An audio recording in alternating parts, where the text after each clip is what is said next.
국외여행 인솔자의 기본 개념에 대해서 한번 우리가 알아보도록 하겠습니다. 자, 국외여행 인솔자가 뭐냐라고 했을 때 우리 친구들 1학년부터 3학년 때까지 많이들 이렇게 들어왔었고, 그리고 우리 친구들도 국외여행 인솔자 자격증을 딴 친구들도 계시죠? 그래서 국외여행 인솔자가 뭐다라고 하는 것들은 일부 친구들은 알 수 있을 것 같은데, 그래도 한번 우리가 다시 한번 되짚어 보도록 하겠습니다. 자, 국외여행 인솔자가 뭐냐라고 했을 때 단체 여행객의 출국에서부터 여행을 마치고 귀국하는 단계까지 동행해서 인솔, 안내하는 여행의 진행자라는 뜻을 가지고 있습니다. 그래서 여행 일정 동안 행사 일정 및 계약 내용에 관해서 회사의 대표자로서 권한과 실무 담당자로서의 책임을 갖고 모든 여정을 관리를 하는 사람, 그리고 고객의 안전과 욕구 충족에 관한 서비스를 제공해서 여행 일정이 원만히 진행될 수 있도록 인솔하고 지휘하고 감독하는 관광 연출자라고 할 수 있습니다. 우리나라 관광진흥법 제13조에는요, 이렇게 표기를 해놓고 있습니다. 국외여행 인솔자에 대해서. 여행업자가 내국인의 국외여행을 실시할 경우 관광객의 안전 및 편의 제공을 위해서 그 여행을 인솔하는 자를 둘 때에는 문화체육관광부령으로 정하는 요건에 맞는 자를 두어야 한다라고 규정을 하고 있습니다. 자, 그럼 국외여행 인솔자의 명칭에 대해서 한번 우리가 알아보도록 하겠습니다. 그래서 국외여행 인솔자에 대한 명칭은 여러 가지가 있는데요. 우리가 하나씩 한번 살펴보도록 할게요. 자, 첫 번째, 투어 컨덕터라는 말입니다. 자, 이 말은 가장 일반적인 용어로서 유럽이나 미주 지역 또는 다른 광범위한 지역에서 이 투어 컨덕터라는 말을 쓰고 있습니다. 그래서 이 컨덕터라는 말의 뜻은 뭐냐면 교통기관의 안내원이라는 뜻도 있지만 관광을 진행하는 지휘자로서의 의미가 조금 더 가깝습니다. 자, 다음 투어 에스코트라는 말인데요. 이거는 미주 지역에서 많이 쓰고 있습니다. 그래서 에스코트라는 말은 뭐죠? 그렇죠. 뭐 호의자, 호의하다라는 뜻을 가지고 있지만 관광객을 보호하는 보호자로서의 의미를 갖고 있는 게 조금 더 가깝습니다. 그리고 투어 리더라는 말이 있습니다. 이 말은 동남아나 유럽 쪽에 많이 사용하고 있는데요.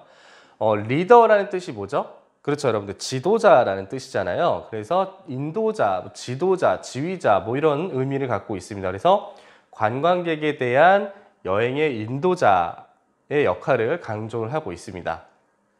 그러면 우리나라에서는 어떻게 표기를 하고 있을까요? 그리고 어떤 용어를 쓰고 있을까요? 네, 맞습니다. 국외여행 인솔자라고 표시를 하고 있습니다. 그래서 이 용어는요, 우리나라 관광진흥법 제13조상에 나오는 말로서 과거에는 국외여행 안내원이라고 명칭을 사용을 했었습니다. 그래서 그게 좀 개정이 되면서 국외여행 인솔자로 오늘날에서는 그렇게 불려지고 있습니다. 그리고 기타 용어로는 뭐 투어 마스터, 뭐 투어 디렉터, 투어 매니저, 뭐 첨승원 등이 있는데 이러한 내용들은 뭐 잘 사용하고 있지는 않고요. 주로 이제 우리나라에서 쓰고 있는 말이 국외여행 인솔자 또는 이제 투어 컨덕터라고 하는데 우리나라 사람들은 좀 말들을 줄여서 쓰는 걸 좋아하잖아요. 그래서 여행업계에서는 어떠한 말을 쓰냐면 TC라고 합니다. 그래서 투어 컨덕터라는 의미를 좀 줄여서 TC라고 불립니다. 그래서 앞으로 제가 국외여행 인솔자라는 말보다는 TC라는 말을 조금 더 자주 사용할 것 같습니다. 자, 그러면 국외여행 인솔자는 언제부터 생겨났고 어떠한 활동을 했는지에 대해서 우리가 한번 알아보도록 할게요. 그래서 먼저 해외와 국내로 나눠줄 수가 있는데 먼저 해외의 역사부터 한번 제가 설명을 해드릴게요. 자, 먼저 태동기입니다.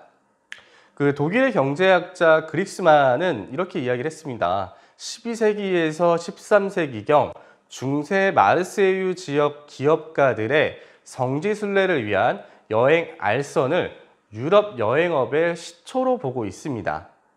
왜 그러냐면 이 시기 단순하게 예약 업무만 담당을 했는지 아니면 지금의 국외 여행 인솔자 역할을 하는 사람을 보냈는지 정확히 나와 있지는 않습니다. 하지만 여러분들 생각을 한번 해보세요. 12세기에서 13세기 경에 여행 알선을 했다고 합니다. 그러면 그전에는 어떻게 했냐? 성지순례를 다녔습니다. 성지순례 다녔는데 그냥 뭐 여행사를 끼고 뭐 누가 알선해주고 소개해주고 그런 게 아니고 내가 성지순례를 가야겠다 그러면 내가 그냥 가는 거예요. 알아보고. 근데 12세기에서 13세기 경에 마르세유 지역의 기업가들의 성지순례를 위해서 여행 알선 사업을 했다고 했죠.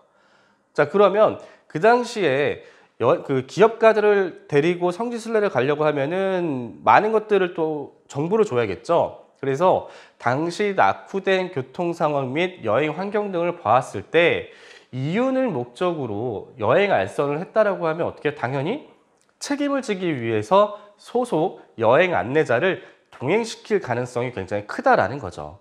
왜냐? 돈 받고 일하는 거잖아요. 돈 받고 그냥 가세요 라고 하면은 사기꾼이죠. 같이 따라가야겠죠. 그래서 태동기는 이 12세기에서 13세기에 국외여행 인솔자가 탄생됐겠다라고 보고 있습니다. 그리고 1841년 최초의 여행 알선 업무를 하나의 사업으로 운영한 최초의 여행사가 있죠? 누구죠? 그렇죠. 토마스 쿡이라는 사람입니다. 그래서 이 사람이 토마스 쿡 여행사를 만들어서 1845년 완전한 주요 여행업자로서의 입지를 구축했고 국외여행 인솔자의 시발점으로 보고 있습니다. 왜냐하면 여행을 안내를 해야 되니까요.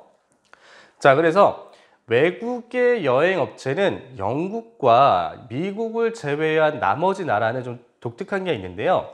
이 영국과 미국은 그다음에 여행 알선을 사기업에서 했습니다. 사기업에서. 근데 영국과 미국을 제외한 나머지 나라는 국가가 운영하는 공기업의 형태로 여행사가 설립이 되었습니다. 그 이유가 뭐냐면 뭐 전쟁들이 많이 일어났었잖아요. 세계제 1차 대전부터 해갖고 유럽은 주변국가 간의 전쟁들이 많이 일어났었는데 전쟁으로 인해서 황폐해진 국토를 부흥시키고 또 이 관광객이 오면은 어떻습니까, 여러분들? 외화 획득이 있죠. 경제가 돕니다. 그래서 그 외화 획득이 용이하기 때문에 각 나라들은 외래 관광객을 유치를 통해서 단체 관광객들의 이동에 따른 국외여행 인솔자 수요도 함께 증가가 되었다라는 거죠. 경제적 수입도 늘고요. 그래서 국가에서 적극 이 여행 사업을 장려를 했습니다. 자, 그럼 발전기를 한번 볼까요? 이 발전기에는요, 세계 2차 대전 직전인 1937년과 1938년에 국제관광은요, 급성장을 하게 됐습니다. 그래서 그 시기에 국외여행 인솔자의 발전기로 볼 수가 있었다라는 것이죠. 자, 그러면 도약기를 한번 볼까요? 이 도약기는요, 제2차 세계대전 종식 후에 유럽 부흥을 위해서 마련된 마샬 플랜이라는 게 있었는데요. 그 마샬 플랜의 하나의 방책으로 관광산업 진흥에 주력을 했습니다. 왜냐하면 서로 왕래를 해서 돈을 써야 돈이 돌고 경제가 돌기 때문이죠. 그에 따라서 여행업은 엄청나게 성장을 많이 했고 그 마샬 플랜으로 인해서 여행업은 굉장히 큰 영향력을 미치게 되었습니다. 그 이유가 뭐냐면 병력 수송과 전투에 사용되었던 군용선들 있잖아요. 이런 거 전쟁이 끝났어요, 여러분들. 이거 어떻게 해요? 그냥 방치합니까? 아니죠. 그거를 관광 배로 바꿔가지고 카리브해라든지 지중해에 배를 띄운 거죠. 유람선으로 활용을 해서 많은 관광객들이 방문할 수 있게끔 했다라는 겁니다. 자, 그리고 세계 제2차 대전에는 비행기도 엄청나게 만들었습니다. 그래서 물론 전투기는 활용하기가 좀 그렇게 하지만 전투기는 전투기로 두지만 병력을 수송하는 수송기들 있지 않습니까? 그런 것들이 굉장히 많이 남았고 그리고 전투기를 생산하는 항공업체들이 전쟁이 끝났으니까 망하잖아요. 먹고 살아야 되는데 그래서 무엇을 먹고 살아야 되냐라고 했을 때 남아있는 병력 수송 비행기와 그리고 앞으로 개발하는 비행기들을 민간 여객기로 바꿔서 생산을 했습니다. 그래서 쉽게 얘기해서 세계제 2차 대전이 끝나고 난 다음에는요, 대량 운송 시대가 열리게 됐다라는 거죠. 그래서 많은 사람들이 각국의 나라들을 여행을 하기 시작했고, 여행업은 큰 변화를 가져오게 되는데, 바로 여행 도매업자를 겸한 단체 여행 수배자의 출연이 됐다는 겁니다. 단체 여행의 기획자 이런 것들. 그래서 1960년대 이후에 등장한 독일의 네커만이라는 회사가 대표적인 회사인데요.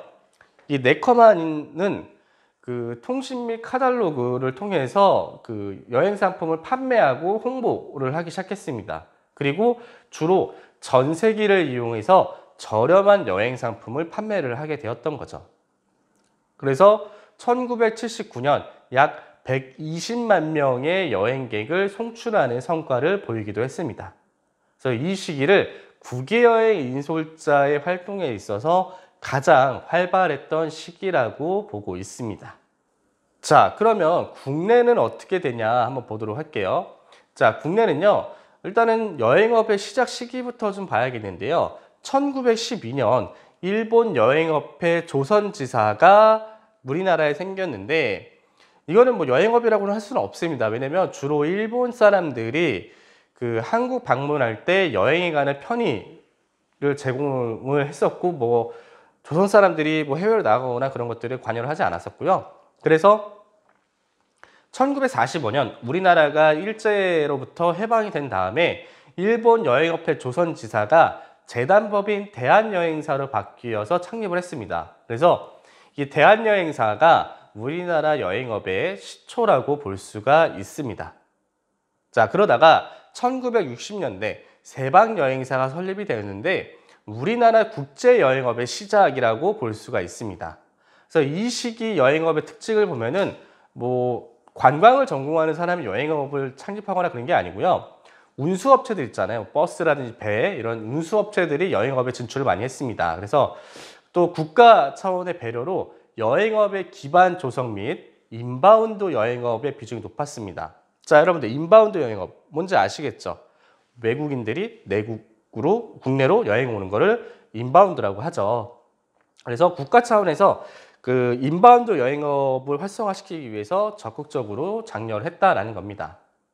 하지만 아웃바운드, 내국인의 해외여행 가는 거는 정부의 강력한 통제가 있어서 아웃바운드 여행업은 활성화가 굉장히 어려웠습니다. 그래서 실질적으로 1960년대에 우리나라 사람들이 해외여행을 간다라는 거는 극히 이례적인 일이었습니다. 그리고 1961년 관광산업진흥법이 제정이 되고 공포가 되면서 1962년 최초로 통역안내사 시험이 실시가 되었습니다. 자, 잠재기 1970년대를 보면요, 1970년대의 기업들은 고도 성장을 배경으로 여행업으로 사업을 진출했습니다. 즉 무슨 말이냐, 대기업들이 여행업으로 많이 진출을 했다라는 거죠. 주로 건설사들이 좀 많이 진출했는데요. 롯데관광, 동부관광, 동양항공 이런 대표적인 회사들이 있고, 1970년대 중반에 세계적인 석유파동, 오일쇼크라고 하는데, 이 오일쇼크로 인해서 여행업체들이 경영 악화로 인해서 이 대기업에서 운영했던 많은 기업들, 건설기업에서 운영했던 여행사들의 경영권을 다른 사람한테 인계를 하거나 폐업하는 경우가 발생이 돼서 국외여행 인솔자들의 활동에는 많은 제약이 발생이 됐었습니다. 자, 그럼 발전기를 또 한번 볼까요? 1980년대에는 이제 발전기라고 볼 수가 있는데, 1982년에 국외여행안내원의 자격시험을 최초로 실시했습니다. 그래서 여러분들이 지금 이 수업을 듣고 있는 국외여행 인솔자의 역사가 1982년부터 이어져 왔다는 거죠. 그래서 전문적인 직업으로 인정받음에 따라서 많은 사람들의 관심을 또 받게 됐습니다. 그래서 1983년 또 1월 1일 날, 그동안은 우리나라 사람들의 해외여행이 제약이 굉장히 많았었는데 1983년부터 만 50세 이상 국민에 대한 부분적인 국외여행 자유화가 이루어짐에 따라서 우리나라의 최초 패키지 여행 상품이 1983년에 생기게 되었습니다. 그리고 또 한국의 여행업 발전사에 있어서 본격적인 패키지 상품을 취급하게 된 여행 도매업자의 효시라고도 볼 수가 있고요. 전문적인 국외여행 인솔자들의 대상으로 한 전담 부서 및 독립적인 부서가 이제 설치가 됐는데 무슨 말이냐? 다시 설명을 할게요. 기업들마다 여행 상품을 패키지 상품을 만들어서 상품을 많이 보내고 그 다음에 해외여행 자유화가 되다 보니까 만 50세 이상 여행업들도 많이 가잖아요. 그렇기 때문에 어떻게 돼요? 국외여행 인솔자가 많이 필요하죠. 그래서 이들을 관리하고 운영하는 전담 부서를 기업들마다 만들어 놨다라는 거죠.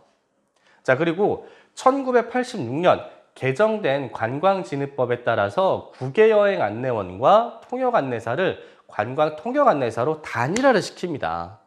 이게 뭐냐면 참 답답한 게 뭐냐면 국외여행 인솔자와 통역안내사의 업무 영역조차 파악하지 못하고 그거를 통합을 시켰다는 게 정부의 좀 무능이 있지 않았나라고 싶습니다. 왜냐면 통역안내사는 국내의 인바운드 가이드인 거고 그다음에 국외여행 인솔자 해외로 나가는 건데 얼핏 비슷할 수는 있지만 약간 좀 다릅니다. 그래서 이제 이거를 통합을 시켰다. 그러다가 1989년 어떤 일이 있었죠? 그렇죠. 국외여행 전면 개방이 시행이 되면서 국외여행 상품을 취급하는 많은 여행사들이 등장하게 되었습니다. 네, 이어서 1990년대 이후의 역사, 그 다음에 이후의 강의는 다음 시간에 이어서 하도록 하겠습니다.